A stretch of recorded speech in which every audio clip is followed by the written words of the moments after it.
Hello, my friends, and welcome to Grow the Goodness in You. It's such a pleasure to have you here. I'm your host, Quiggy, and I am a self-realization coach, a meditation teacher, and my mission with this podcast is to inspire the best in you to help you take responsibility for your own health, healing, happiness, and to make the world a better place, starting with your own.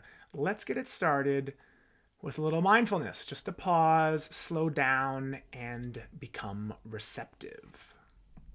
So I invite you wherever you are to take a moment to pause. If it's accessible to you, you can close your eyes. And we're going to take just a few deep breaths in through the nose and out through the mouth.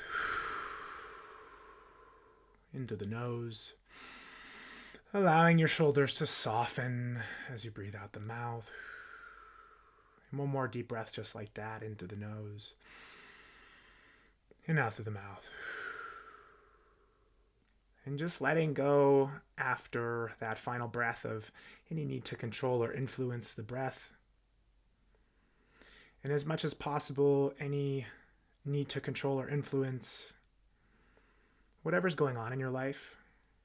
If you can press pause for just a few moments to arrive into your body, to arrive into this moment. And I invite you to start just by listening, so opening your ears to the sounds around you.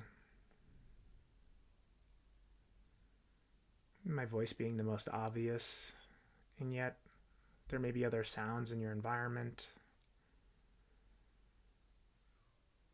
Just seeing what you notice. Letting sounds come to you.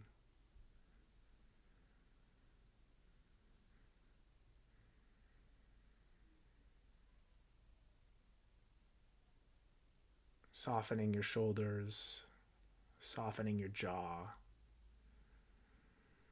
And starting to shift attention into your body and noticing what it feels like to be in your body right now. To be standing, to be walking, to be seated. And noticing where your body makes contact with the surfaces beneath you, your feet on the ground or the backs of your legs and lower back in the chair. Start to connect with a sense of rootedness, a sense of being here in this body.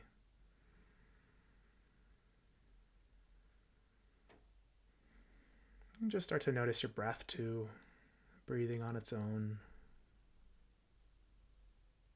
Allowing it to be however it is, whether long and soft or short and narrow, and whatever you notice is okay. Just bringing curiosity to your experience right now.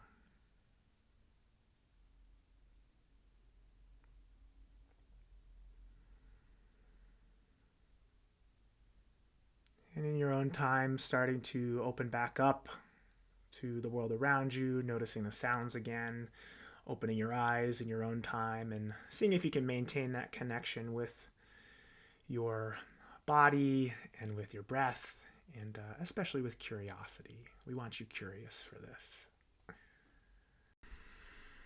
So today I've got a bit of a hot take on something that I notice, and it might not be a total generalization, and though I think it will resonate with many of you and certainly create room for you to observe this pattern that we notice in our culture, and that is the pattern of over-apologizing.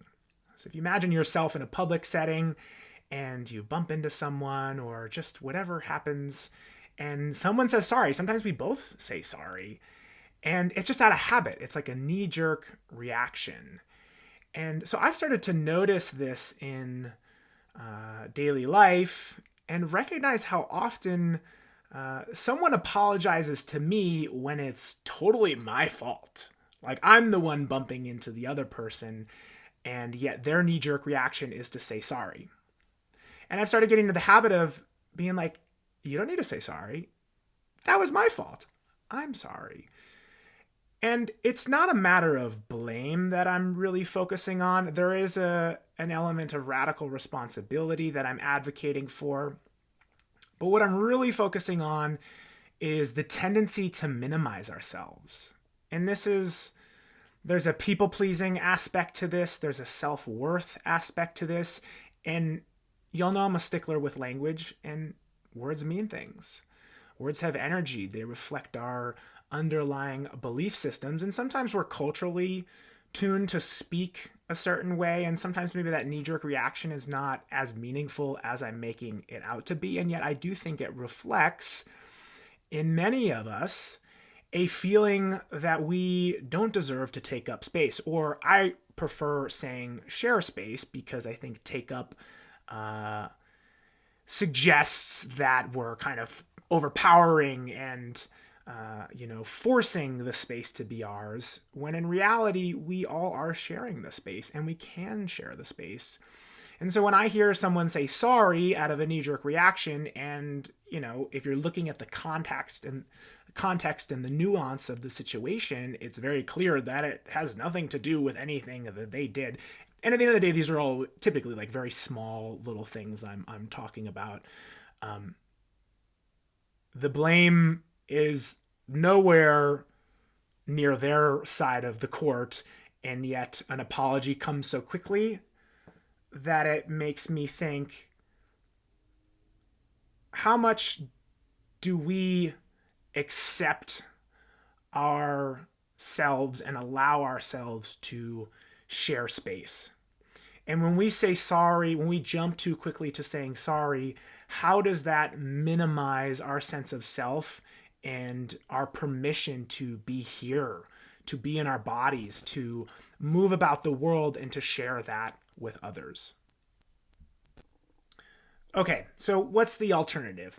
What I propose is a culture where we take radical self-responsibility. So when we fuck up, we apologize. We take responsibility for it, and we say sorry.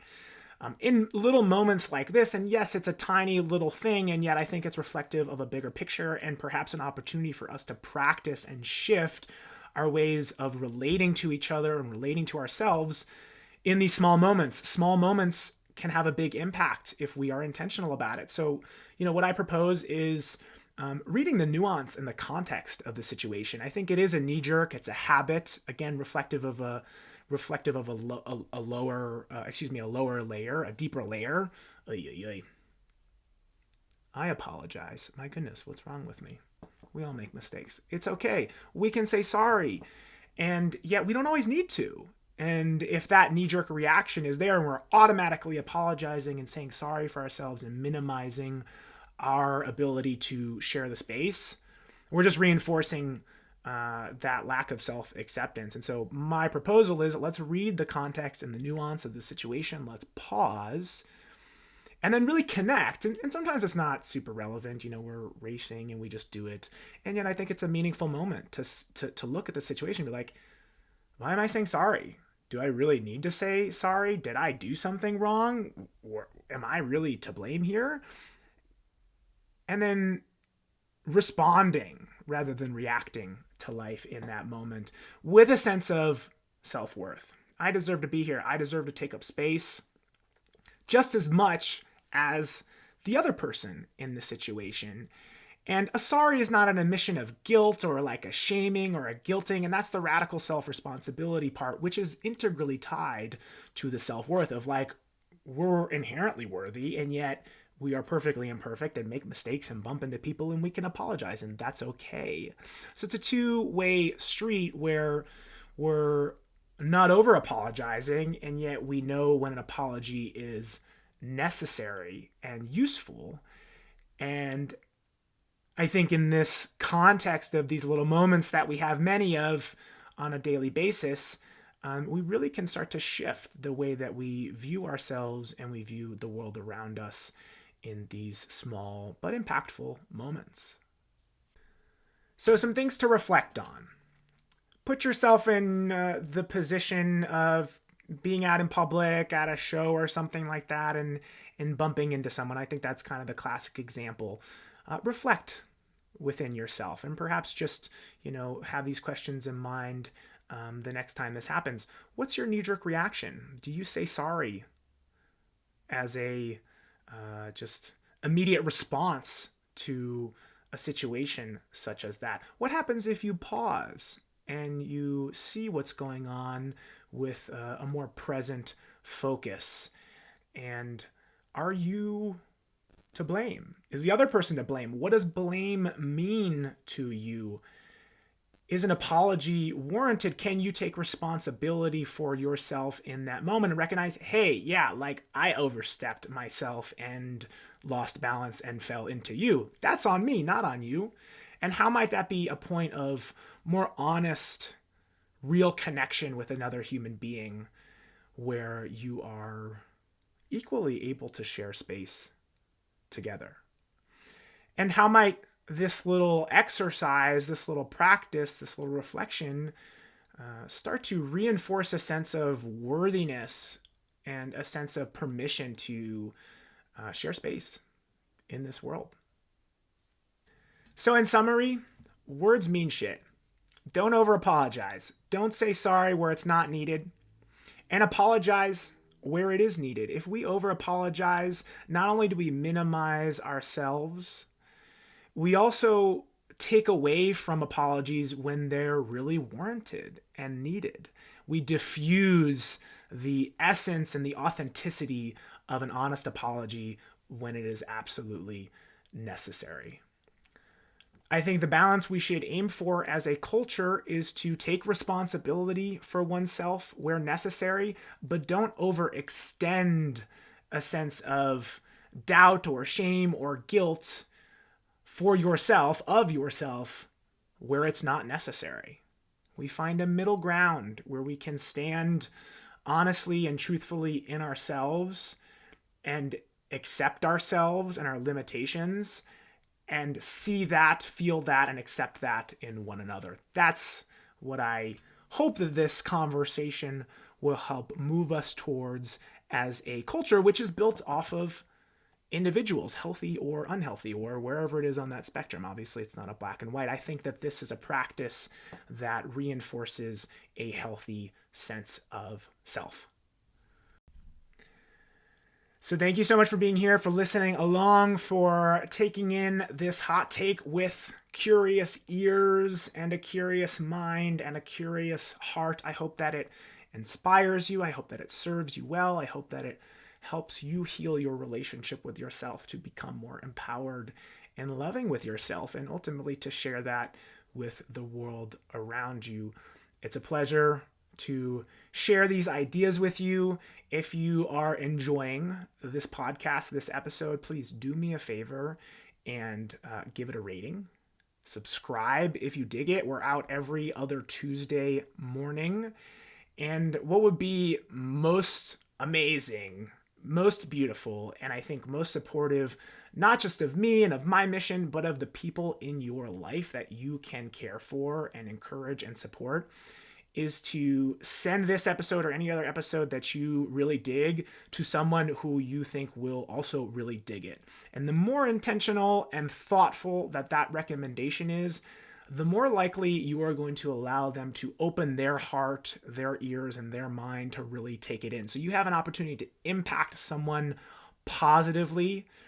And if you give them a sincere, very specific recommendation, it can make all the world of difference. And you can have a positive impact on your loved ones. And that's really what I want to give you the opportunity to do. What would make me really happy, because we do this together. Okay, thank you so much. Lots of love. I'll catch y'all in a couple of weeks. Peace.